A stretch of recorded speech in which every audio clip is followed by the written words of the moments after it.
আসসালামু আলাইকুম। আজকে আপনাদের সাথে একটা জিনিস শেয়ার করব। দেখেন যে এই জায়গায় আপনাদের দেখাইতেছি, দেখেন এই জায়গায় যে এলজি ইনভার্টার এসি, এটা হচ্ছে নতুন কিন্তু ফিডিং করে গেছে। এটা নতুন ফিডিং করে গেছে। এটার সমস্যা হচ্ছে যে আপনার তারা কিন্তু নতুন ফিটিং করে গেছে। এটার সমস্যা হচ্ছে 110 ভোল্টেজ ঢুকাইছে এটাতে, 110 ভোল্টেজ ঢুকাইছে। আমি আপনাদের দেখাই।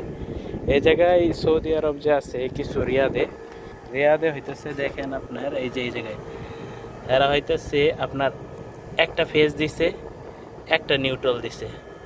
তাতে আপনার কি হয়েছে, এটা হচ্ছে নিউট্রাল, এটা কিন্তু ফেজ না। এই জায়গায় সৌদি আরব হইতেছে যে আপনার যদি একটা নিউট্রাল নেন, একটা ফেজ নেন, 110 হবে। আর হইতেছে ফেস টু ফেস 220।